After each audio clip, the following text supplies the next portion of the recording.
Welcome to Bobby Owsinski's Inner Circle. I'm Bobby Owsinski, and this is a show all about music, music production, and the music business.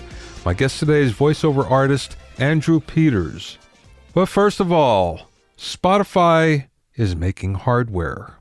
Yeah, they're going to be making a voice controller for the car, and reportedly it will be called Spotify Voice. It's going to sync via Bluetooth, and supposedly it has preset buttons on it that correspond to playlists. This is going to retail, again, reportedly, for around $100. Now, when I look at this, I think, wow, this is a response to Amazon. One of the things that's really pushed Amazon Music forward is voice activation, voice control. What ended up happening is, since Echo came out, and Echo Dot and all the variations, Amazon Music has really done well because they believe, and I think it's probably true, of voice activation. So Spotify sees this, and Spotify is going to try the same thing, only in the car. Now, I'm wondering if this is a good idea. If people are actually going to spend another $100 just so they can talk to Spotify. I can usually get what I need done via Siri and Apple CarPlay, at least in my car. But on the other hand, if you have an older car that doesn't have that type of interface, then this might be right up your alley. So we'll see what happens. Some companies that provide services are not good at doing hardware. Google, for instance, every time Google comes out with a hardware product, it just doesn't seem to take off.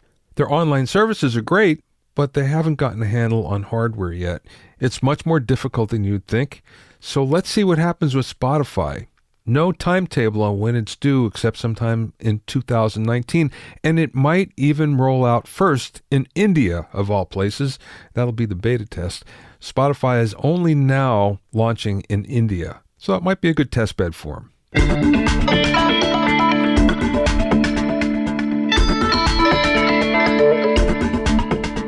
If you have any questions or comments, you can send them to questions@BobbyOwnerCircle.com. Don't forget about my online courses on mixing, production, branding, and music business success at BobbyOwsinskiCourses.com. Also, get an expert analysis and objective opinion of your songs and mixes as a member of my Hitmakers Club. Go to hitmakersclub.com to learn more.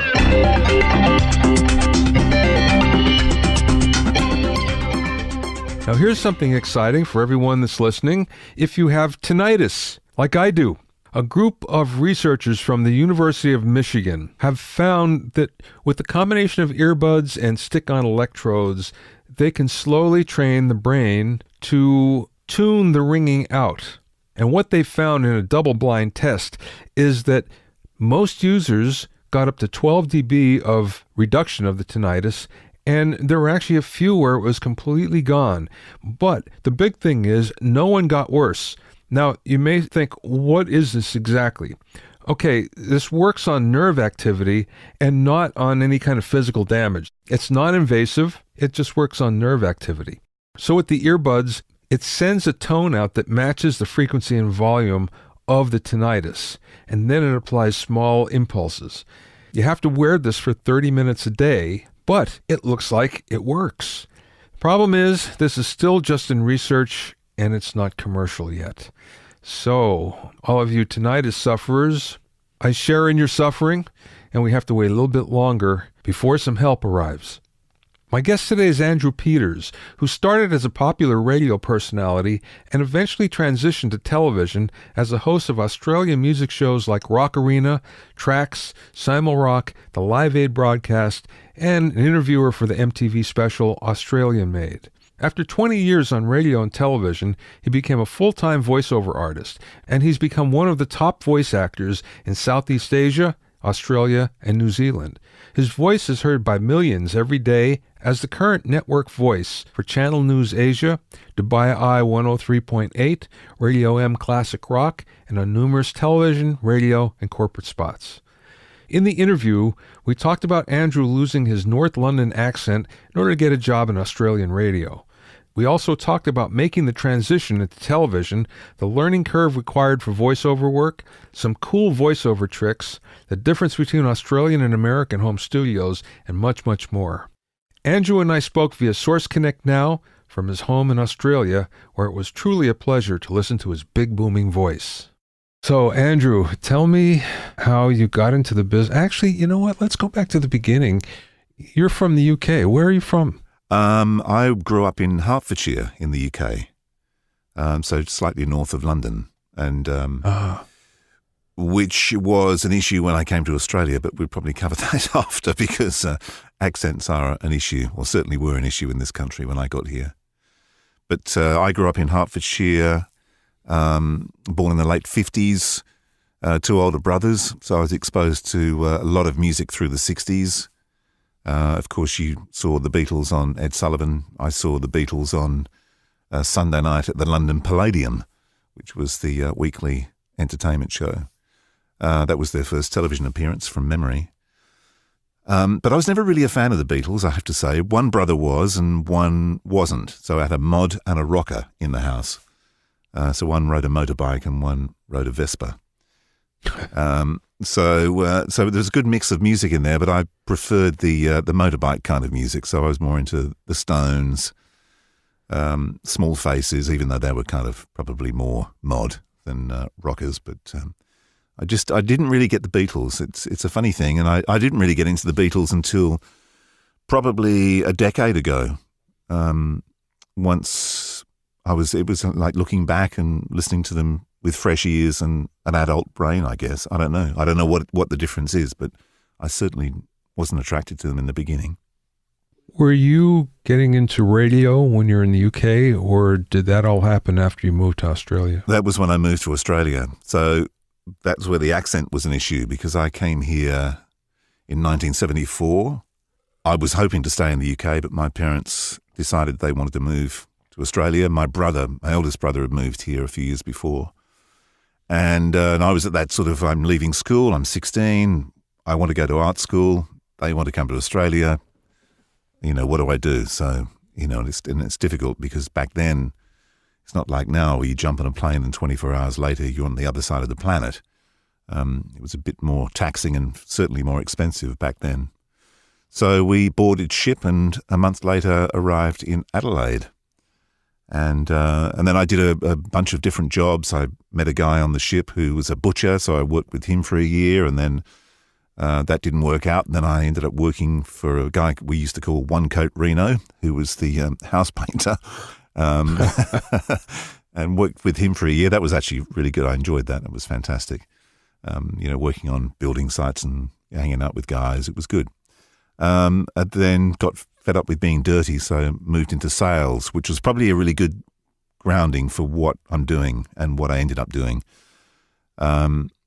Because as you know, like most of what we do is certainly a major part of its or component is sales orientated. Yeah. And then but I'd always been into music. When I was a kid, I turned my wardrobe into a little radio studio and played records in there and listened to Radio Luxembourg and loved music. I was into, Roxy Music and Sparks and Slade and all different music.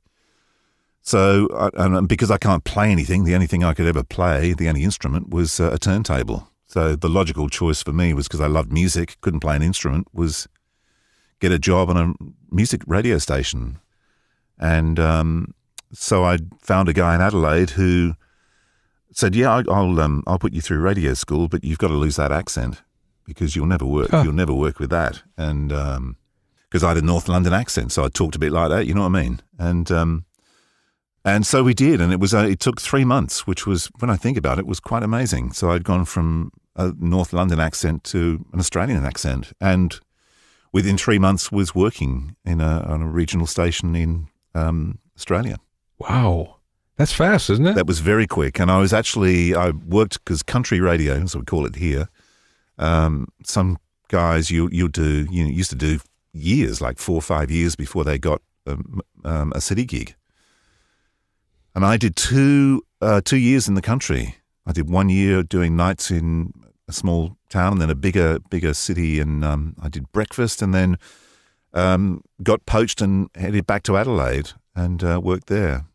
And it was at the time when FM radio began, commercial FM radio in Australia, which was quite late. It was 1980. And I heard it, and I thought, that's where I want to be, because it was very cool music. It was heavy, huge playlists, fantastic. Was there actually playlists, or was it fairly open? Because here in the States, when FM radio became commercial, one of the best things about it, and it'll probably be never reproduced here, is the fact that it was open to the DJ to decide what to play. And as a result, the audiences tuned in for the DJ's tastes. Yeah, it didn't happen here. We were pretty heavily formatted. In fact, we were extremely formatted. I can remember being threatened to be fired because I discovered this new act called K.D. Lang and the Reclines, and with the song Turn Me Round, and I thought, this is fantastic. So I played it out of the 4 o'clock news, and after my shift, I was called into the office like, don't ever do that again. Don't play that song again, and you do that again, you're fired. And, of course, red rag to a bull. And so the next day I came out the news and said, yesterday I played this great song, and I was told if I played it again, I'd be fired. So let's see what happens, and played it again. And, I was in a bit of trouble, I must admit, but it's a great song. But, so that was my radio days, and also working in television. So after 2-3 years of working in city radio, I got a call from a TV producer, a guy called Chris Noble, and he had just got the ABC, which is our national broadcaster, to approve this new music show that was going to be on a Tuesday night at 10 o'clock, and it was like an alternative music show. So we had the Sunday night, pop show, the Countdown show, which had a massive audience, but they wanted something for, the people who are into alternative music. And I got a call, did the audition for the TV show, and got the job. And that was horror. I still remember being horrified, being on set for the first time. It's very intimidating when you've got, you're in a television studio with a handful of cameras and people everywhere and makeup and lights. And then to make it even worse, we actually recorded live to tape. Wow. Using, the old paper auto cue, which continually got jammed, and you just see a hand coming across the screen trying to get the auto cue back where it should be. But, wow. But that was a great show. I really enjoyed. That was probably one of the highlights of my career. I must admit, I loved that show. You did stuff for MTV, right? I got a call from MTV, and it was when there was an Australian-made concert. And it was to showcase Australian music, and it went nationally around Australia. It was huge. It had I think probably 10 bands or something. And I got a call from one of the producers from MTV in New York saying, look, we want someone to do interviews of all the bands. And would you do it? And I was like, yeah, cool. Yeah, absolutely. So I did that. And that went out one Thursday evening in New York, or nationally out of New York. And a friend actually called and said, watched you on TV last night. I'm thinking, wow, that's pretty cool. Yeah. So that was my only touch with MTV in the US, unfortunately. But your television career went on for quite a while, right? Yeah, I jumped from the national broadcaster, which is the government-owned broadcaster, into commercial television, and then did maybe another handful of years working for commercial networks, and did quite a lot of that. Then when I eventually did leave radio, which was in the late 90s, 97, and television had finished in the late 80s, I moved from Sydney to Melbourne and decided that I wasn't going to do radio anymore, and thought, it's time for a change. And how about voiceovers? So that was when I jumped across to what I'm doing now. Well, I want to talk more about that in a second, but I'm curious. So did you burn out in radio? Was that it? Did you feel like you aged out, or what was the reason why you decided not to do it any longer? It became a very, it wasn't a particularly nice culture, I have to say. And things were going really well for me. When I was in Adelaide, I was on fire, basically. That was the peak of my career. But I didn't actually get on particularly well with management, which is, unfortunately, an issue. And so it came to a crashing halt at that point. And then I moved to Sydney to work for a big station there. And it was like, okay, well, you're going to be, the new drive guy when this one goes, which I thought was fantastic. Drive in Sydney, great, the biggest market in Australia, lovely. And it never happened. And I was there for about 2 years. I bought a house, relocated, and it just didn't work out. And then eventually that came to a grinding halt. And then I ended up moving to Perth on the other side of the country and worked there for about 4.5 years. But the station was crashing and I just didn't want to go down in the ship, So I quit and went back to the UK for quite a few months. And I'd met a few people who had been travelling. Bob Geldof used to come to Perth and do a drive show for a week every year. And we kind of got on quite well. And I said I was moving to the UK. And he said, okay, when you get there, call me. And I remember sitting down having coffee with him. And he said, what are you going to do? And I said, I'll try and get a job in radio here. He said, well, what have you got to offer? I went, me? He goes, yeah, but what it's going to make them want you? Me? He said, well, I think you better go away and think about this. And which I did, and he was quite right because I didn't go with any plans at all and it just never worked out. So I came back to Australia and ended up back in Sydney doing a satellite radio station. And it was gone. The magic had gone. I just began to hate it. So it was time to get out, Yeah, I can understand that. I'm curious, when you moved back to the UK, was there a bit of a culture shock that happened to you?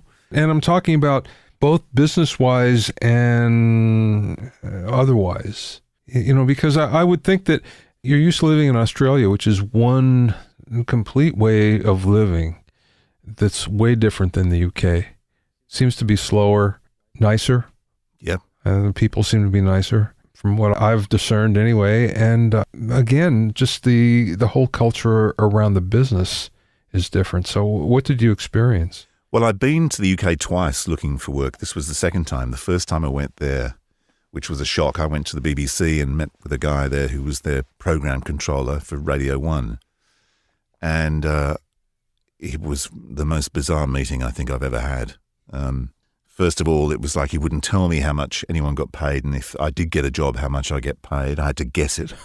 And then I went to the studios and looked around, and they just installed these amazing turntables. And this was 1986, I think. And I'm looking at it going, why are they installing turntables? Everyone's gone playing CDs. This is bizarre. So it was all very strange.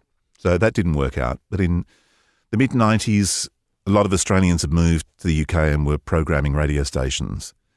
Richard Branson had employed one of the programmers out of Sydney that I'd worked with to set up the Virgin Radio station in London. So that was where I was kind of hoping I could get in. But I did end up talking with a radio station, had a meeting with them at Jazz, trying to talk to them about how, because the licenses are really strange there. You get a Jazz license and that's it. You can't play anything else and you can't change format. So I was talking to them about, why don't you look at all the, sort of popular songs that have a jazz beat? So get a musician and a lawyer and then boom, you can play Sting, Sade, all sorts of stuff. But that didn't happen either. So yeah, it didn't work out. And the culture is different. I don't mind it, and I've sort of got a foot in both camps. So I didn't find going back there strange because it's where I grew up. So I don't see it as an alien place. Okay, so you're back in Australia now, and you decided to get in the voiceover business. What was the transition like for you? Was it something that was easy for you to do? And I'm sure the voiceover part of it isn't, after you've worked in radio, you've been doing that anyway to some degree. But in terms of getting into the business end of it, must have required a different headspace. There's two things that happen, I think. One is if you worked on radio, for some peculiar reason, you think you can do voiceovers. And that's not true. The other thing is you have an agent, which, very few people in radio ever have. So you are reliant on your agent finding work for you. But then some people become too reliant on waiting for their agent to find work. And that was another learning curve getting into voiceover. I realized one of the early jobs I went to, when I walked in, there were a couple of talent coming out. And it was like, oh, see you, Abby, see you, Matt, see you, whoever. And I thought, okay, how do I shortcut this? They know those people, but they have no idea who I am. So how do I make them know me and do it really quickly? So I employed a photographer, and I said, look, we're going to do that. We're going to make the early CD demos because cassettes are just finished. I want to make a CD, but I want you to think, if this was an album, what would you have as an album cover that has to, and I'm a solo artist, what would you put on there? So we shot these photographs. I had the slicks made for the CDs. I had the slicks made for the VHS videos at that time, headshots, everything, and dropped those to every studio that I knew and every ad agency that I knew. And that was an absolute shortcut because I'd walk in, my CD would be on their desk, be like, oh, that face. Oh, it's Andrew. Yeah, hi, Andrew. Take a seat. Be with you shortly. So that was one of the things that helped a lot. But as far as the actually doing voiceovers, man, you learn that's a baptism of fire when you get in the studio and learning the etiquette of voiceover. Because the first thing that went through my mind was, you're paying for an hour, so I better give you an hour's worth. Not realizing that they don't want me there for the hour. They want me there for as short a time as possible because I'm just chewing up cash by hanging around. That was another valuable lesson. Andrew, you made a comment earlier that I'd like to explore. You said everybody that thinks they're in radio thinks that they can do voiceovers. So what is different then? It's a different way of communicating. When you're a jock, you very rarely are particularly you. A lot of it's hypey, jock talk. But when you're doing a voiceover, a lot of this is conversational, it's intimate, it's, one-on-one kind of, it's a different way of using the way you communicate. It is much more intimate doing voiceover, which I'm sure some radio people would disagree with, but, radio's it's a different beast. You're an entertainer. Yeah. You're up there. You're up there singing, where when you're doing voiceover, you're in there acting, and that's probably the difference. How long did it take you to get a handle on that? I had to learn pretty quickly because that's the only income I had. So it was an absolute learning curve, and I was lucky that I worked with some really good people who taught me some fantastic tricks. Really, bright directors or other voiceover artists. Directors. Yeah. And there was some really, really weird tricks that you would think, how does that work? But, you're constantly falling over something or you're just not getting something right. And there'd be a thing like, just cross that, take out that letter and write it upside down. And then have another crack at it. And, of course, as soon as you get to that point, your brain all of a sudden changes. It's looking, what's that? And refocuses everything and bingo. You've solved the problem. Another thing that was to articulate well, if it's quite a wordy piece of copy, is to almost purse your lips. It actually makes what's coming out of your mouth much cleaner and more articulate by pursing lips, which is another bizarre trick. Well, let me ask you something about copy. Now, I've found that, and I'm sure it's true, that things that read well on the paper don't necessarily speak well. True. But yet, I'm sure you have people that are writing copy for you that don't understand that. Is there some sort of leeway or freedom to change things if you have to in order to make it speak better? Hopefully, if you're in a session and you have a really good audio engineer, they will make that happen. Otherwise, you're kind of stuck with what you've got. And it's funny with copy, you can look at copy and it just looks like copy. The only time you find out that it's not right is when it doesn't work and you're stumbling. The best copy, you know when you've got great copy when it just flows out, it just comes out. That's great copy. And I could put two bits of copy together and I couldn't tell you why one works and one doesn't. But as soon as you start reading it, you just know, you just feel it. It just works. Is there something to the punctuation that's used and how it's used that makes it easier? And the reason why I say that, Andrew, is because when I do voiceovers for one thing or another here, it's usually some of my product that I'm doing, my courses or whatever, I find that a comma in the right place will make all the difference, because it indicates to me that you should take a breath here. And if you have to actually lay in another part, you can do it fairly easily. Because I think when you see a piece of, like if you read a book and the punctuation's correct, that works really well with a book. But when you're reading copy, there's a different kind of punctuation, and sometimes you have a half a beat somewhere, which if it was a piece of written word, you wouldn't put it there.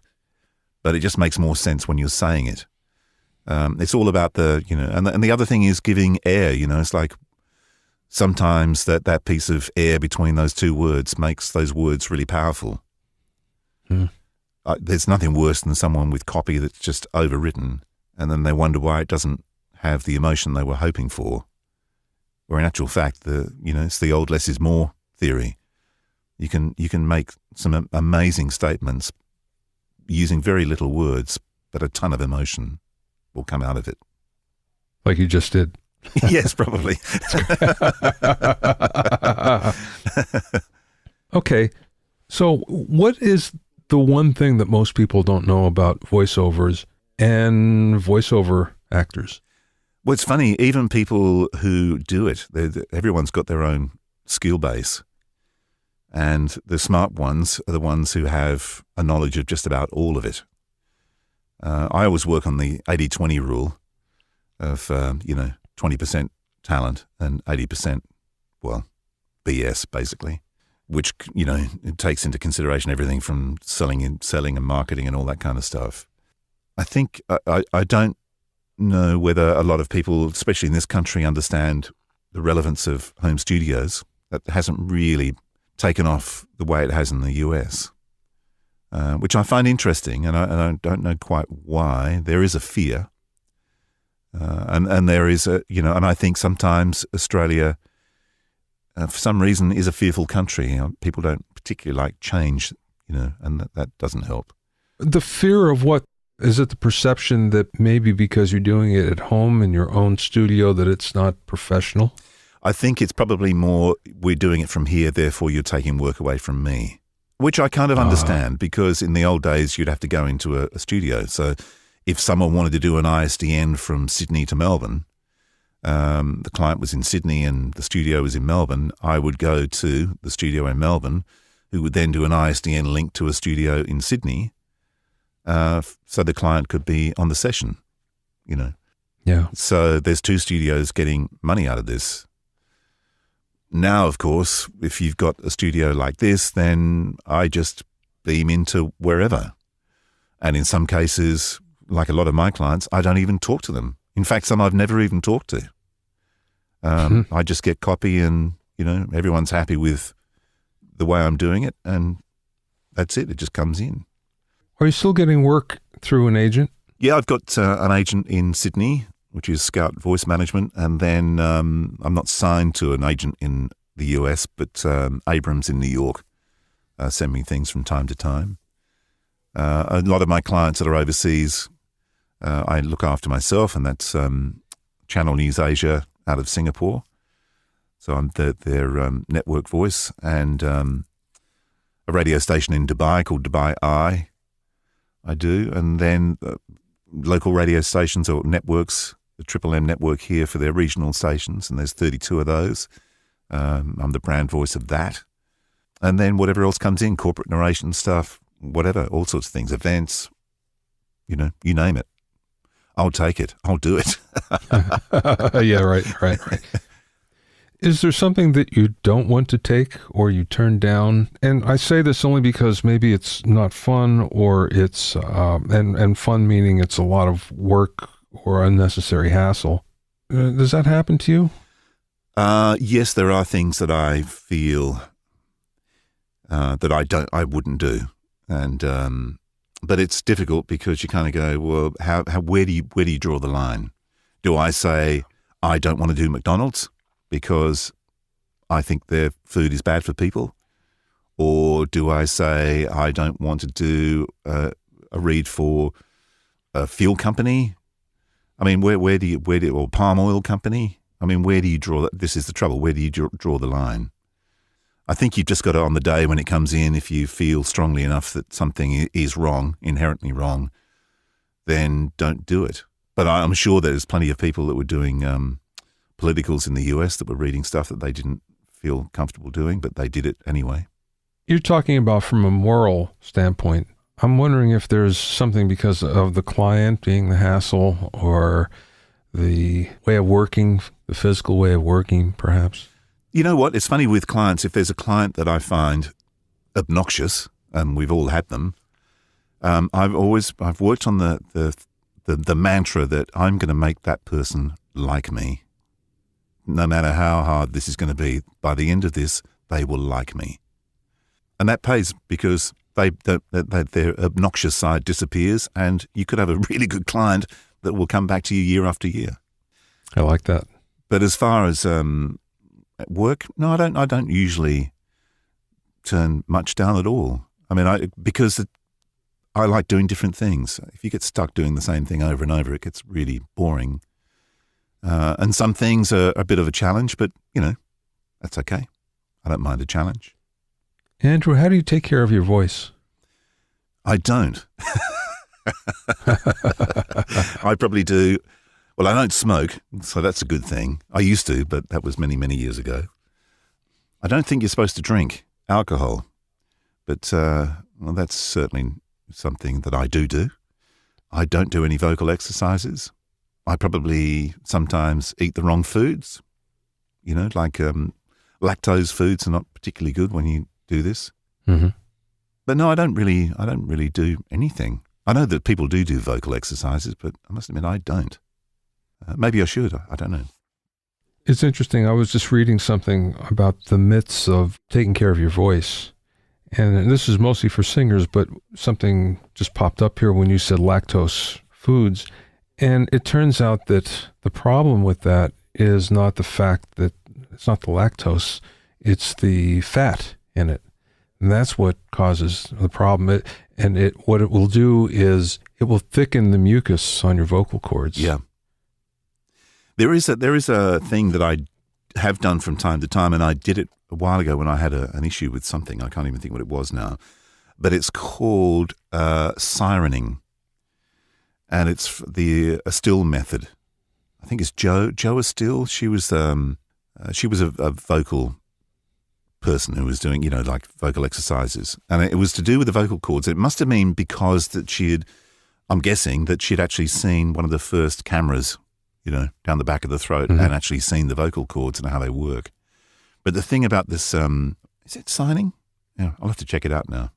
But it's low impact. So a lot of people used to go, la, la, la, make lots of noise and thought that was working, where in actual fact that actually did more damage. But this is making it sound like Elmo, where you put on a ridiculous screen, push your tongue at the back of your throat, and then just exhale. It sounds like Elmo. It's very little air coming out, but it just cleans all the debris off the vocal cords. So that's a good exercise. Wow. First time I ever heard that. Yeah, it's a good one. I'm sure. Yeah, Jo Still, I think her name is. It's worth having a look online. Check it out. Yeah. Okay, how about real-time casting? Well, that was a good idea at the time. I was sitting here in Melbourne, and years before I'd come up with this thing. I'd been out to casting for acting jobs, and I watched the process of how they worked. You go in for the casting, then you go back for the audition, then they record everything on VHS tape, and then it was express post off to the whoever. And I thought, this is such a laborious waste of time. And there was a couple of techie guys I knew, and I said, I wonder if there's a way where we could actually beam video onto people's computers from a different location. So you got the ad agency or the producer of the film or TV show, and then the casting director has a camera that is then beaming the pictures to their computer. Can we do that? And I've never heard of such a thing. So anyway, we experimented, and we eventually managed to get pictures going from one room to another on a computer. And this is long before Skype. But we just ran out of cash and, it just kind of went nowhere. And then years later, and I'd already registered the name Real Time Casting. And then years later, I got a job sent to me via one of the online casting sites. And it came via the casting site in the US from Sydney. And it was for a corporate narration, which would pay here $4.50 or whatever it was at the time. And the guy was offering like $50 or whatever. And he contacted me directly through the site. Anyway, so I sent him a note saying, look, there's no way I'm going to work for that. And you're in Sydney. It was a Sydney University guy. And I said, you want to be really careful because you're going to get black banned. It's a small industry here and they don't like that sort of thing. And anyway, that sort of exploded into this absolute argument and threats from all over the place. And I sat down after that and thought, I've got an idea for this real-time casting name. Let's do a union-based voiceover casting service. So we're giving the union talent the same tools that the non-union talent have had for a few years. So I rang the tech guys again and said, can we do this? Yep. So we built this thing and then we went off to see the union here and talked to them about what was happening. They had no idea what was happening in the States, which surprised me. And we kept building the site. And then I linked up with a guy called Jim Kennelly in New York, he's got a studio there called Lotus Productions. And we were doing an audition or whatever we were doing, I can't remember. And we had a bit of a chat and he said, do you do anything else apart from voiceovers? And I said, no, this is my thing, but I'm building a union website for casting talent. And he said, wow, we could probably do with something like that here. I've been thinking about the similar thing. And I said, well, I thought you guys were the guys who were, on the race to the bottom with rates. And he said, no, there's two camps here. There's union, non-union, and there's, the race to the bottom and the people trying to hold on to the industry. So then we connected and he got involved with the business and then I ended up shifting the whole focus of real-time casting to the US because I thought there's no point sort of trying to, as they would say, build a wall down here. It's better off going in there and trying to go head on. And so I did. So it was Jim, myself, and Glenn Millen, who's a guy from down here in Australia. Off we went, and we had meetings with SAG. Talked to them about what we were doing. Would you support us? Yeah, maybe. And then we saw all the agents in New York, all the agents in LA, and off we went. But the thing, we just never got the marketing to work. And that was unfortunate because we weren't making enough money to bring people in. We didn't have enough money to bring them in, and then on the hope that we did make money. So it got to a point where it just drifted. And then last year or earlier this year, Jim had gone. It was just basically me and a developer guy here. I said, look, let's get rid of no payments. Let's just make the thing completely free. Anyone wants to join, great. It's going to be just a search engine for anyone looking for voices. And that's kind of what we've done. What will happen with real-time casting in the future? I have no idea. I've got some ideas, but I don't know whether they'll happen or not. But if anything does happen, it would be great. Because it's certainly been, I think, we're up to seven years, I guess, or more. And it was I've done a lot of money, of my own money. Glenn did quite a bit of cash as well. And we never got any of that back. And it was kind of sad, really, that it never worked. Because the intention was there, and we, certainly believed in the industry and trying to help the industry. But, Yeah, great idea. Great idea. Yeah, shame though. Anyway, you never know. May happen. Yeah. All right. The Pro Audio Suite podcast. So you were kind enough to have me as a guest on recently. We were honored to have you as a guest. Oh, well, thank you. So tell me how that came about. Well, that was another funny thing because there was a guy who in Sydney, Robbo, who you've met via Source Connect now. He and I were talking, and he got me to do some bits and pieces for a podcast he was working on.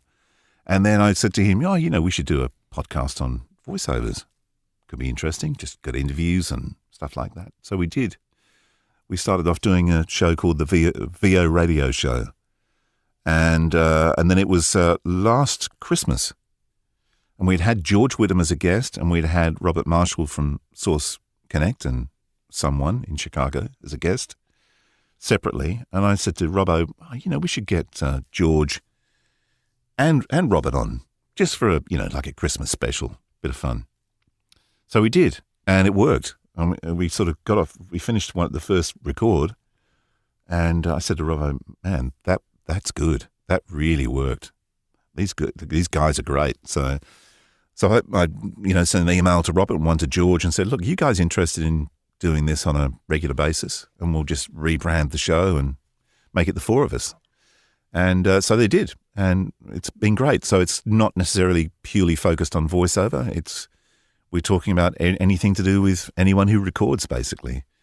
So it could be music. It could be audio post. It could be voiceover. Anything, really. And what's the website, the URL? We don't have a website. We're very lo-fi. We have a Facebook. And then of course we just post via Libsyn, which is the server for the podcast. So and otherwise find us on our Facebook, which is the Pro Audio Suite Podcast Facebook. I know we should have a URL. Well, that way you can also get a feed to all the services as well, all the streaming services. Yeah. So it will expand your distribution a lot. Yeah, which is what we need to do. In fact, I've been talking to someone about doing exactly that. And you don't need to go mad either. No. I think WordPress works perfectly with Libsyn for the RSS feed. Well, it has for me. Yeah. So for what it's worth, my podcast was a lark too, to be honest with you, the way it started, but it's actually built into something that's quite surprising. Yeah, well, yours is huge. You're getting big numbers, aren't you? More than I ever expected. Let's put it like that. Yeah. That's amazing. It's funny, because I came across you, as I mentioned on our podcast. I think the first time I saw you was with Warren Hewitt.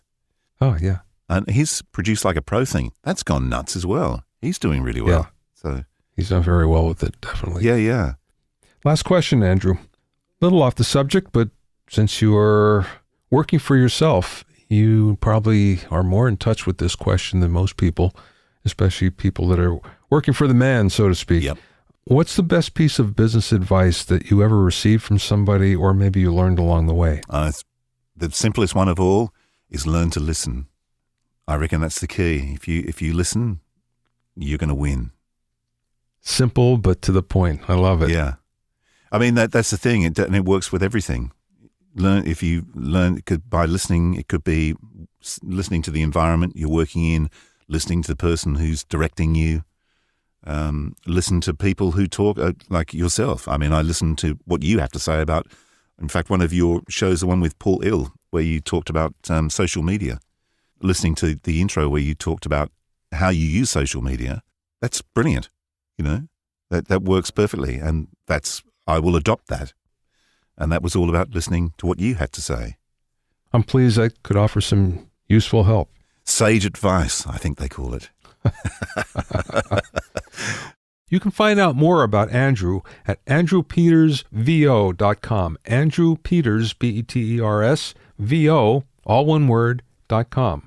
Thanks for listening and being in my inner circle. Remember, if you have any questions or comments, you can send them to questions@BobbyOInnerCircle.com.